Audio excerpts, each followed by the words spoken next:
ಹೇಳಿ ಸಂದೀಪ್, ಹೇಳಿ. ನಾನು ಹೇಗೆ ಬಾಳಬೇಕು?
ಸ್ಪೀಕರ್ ಅಲ್ಲೇ ಅಲ್ಲೇ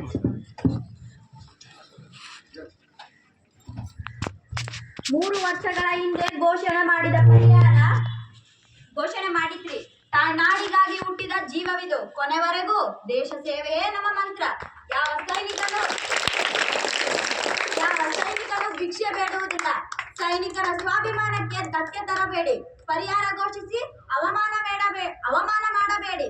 ಮಳೆ, ಗಾಳಿ, ಚಳಿ ಹಿಮದಲ್ಲೂ ಬದುಕಲು ಕಲಿತವನು. ದೇಹದ ಯಾವ ಅಂಗ ಕಳೆದುಕೊಂಡರೂ ಬದುಕುತ್ತೇನೆಂಬ ಅಚಲ ವಿಶ್ವಾಸ ನಮ್ಮದು. ಸ್ವಾತಂತ್ರ್ಯಕ್ಕಾಗಿ ಭಗತ್ ಸಿಂಗ್, ಸುಭಾಷ್ ಚಂದ್ರ ಬೋಸರು ತಮ್ಮ ಯೌವನದ ವಯಸ್ಸನ್ನು ತಾಯಿ ಭಾರತಾಂಬೆಗೆ ಅರ್ಪಿಸಿದ್ದಾರೆ. ಸ್ವತಂತ್ರ ಭಾರತವನ್ನು ಮುನ್ನಡೆಸಿಕೊಂಡು ರಕ್ಷಣೆ ಮಾಡುವುದು ನಮ್ಮ ಸೈನಿಕರ ಕರ್ತವ್ಯ. ಸೈನಿಕರ ಜೀವನವೇ ಹೀಗೆ. ಪ್ರತಿಯೊಬ್ಬ ಸೈನಿಕನ ಆಸೆ ಭಾರತೀಯು ನೆಮ್ಮದಿಯಿಂದ ನಿದ್ರೆ ಮಾಡಬೇಕು. ಭಾರತದ ಗಡಿಗಳಲ್ಲಿ ಕೈ ಜೋಡಿಸಿದ ಸೈನಿಕರೆಲ್ಲರೂ ತಮ್ಮ ಎದೆ ಒಡ್ಡಿ ನಮ್ಮ ದೇಶದ ಶತ್ರುಗಳಿಗೆ ಎದೆ ಸೀಳಿ ಬರಲು ಬಿಡುವುದಿಲ್ಲ. ಯಾವ ಒಬ್ಬ ಸೈನಿಕನು ಪ್ರತಿಯೊಬ್ಬ ಭಾರತೀಯು ನೆಮ್ಮದಿಯಿಂದ ನಿದ್ರಿಸಬೇಕೆಂಬುದು ಅವನ ಆಶೆ. ಮತ್ತು ಸೈನಿಕರು ತಮ್ಮ ಪ್ರತಿಯೊಬ್ಬ ಭಾರತೀಯನನ್ನು ಕಾಪಾಡುತ್ತೇನೆ ಎಂಬುದು ಅವರು ಮಾಡಿದ ಪ್ರತಿಯೊಬ್ಬ ಸೈನಿಕನು ಮಾಡಿದ ಶಪಥವಾಗಿದೆ.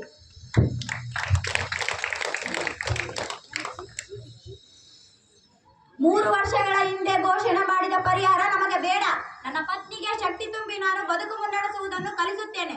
ಸ್ವಾಭಿಮಾನಿಗಳಾಗಿ ಭಾರತಾಂಬೆ ಹೆಮ್ಮೆಯ ಪುತ್ರನಾಗಿ ಬದುಕುತ್ತೇನೆ. ಸಮಯ ಬಂದಾಗ ಹಸಿವು, ನೀರಡಿಕೆ, ನಿದ್ರೆ ಮತ್ತು ಪತಿ ಮಕ್ಕಳನ್ನು ದೂರವಿಟ್ಟು ವೀರಮರಣಕ್ಕಾಗಿ ಸದಾ ಸಿದ್ಧರಾಗಿರುವ ಸೈನಿಕರಿಗೆ ಅಸಹಾಯಕರಾದಾಗ ಪರಿಹಾರ ಘೋಷಣೆ ಮಾಡಿ. ಮರೆತು ಬಿಡುವ ಸೈನಿಕರಿಗೆ ಅವಮಾನ ಮಾಡುವ ಕೆಲಸ ಮಾತ್ರ ಮಾಡಬೇಡಿ.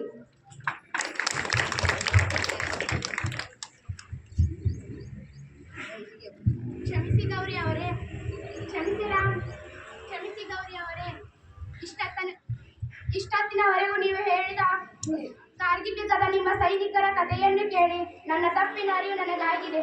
ನಿಮ್ಮಂತ ಸೈನಿಕರಿಗೆ ನಾನು ದ್ರೋಹ ಮಾಡಿದರೆ ನನ್ನಂತ ಪಾಪಿ ಜಗತ್ತಿನಲ್ಲಿ ಯಾರು ಇರುವುದಿಲ್ಲ. ತೆಗೆದುಕೊಳ್ಳಿ ಈ ಪತ್ರಗಳನ್ನು.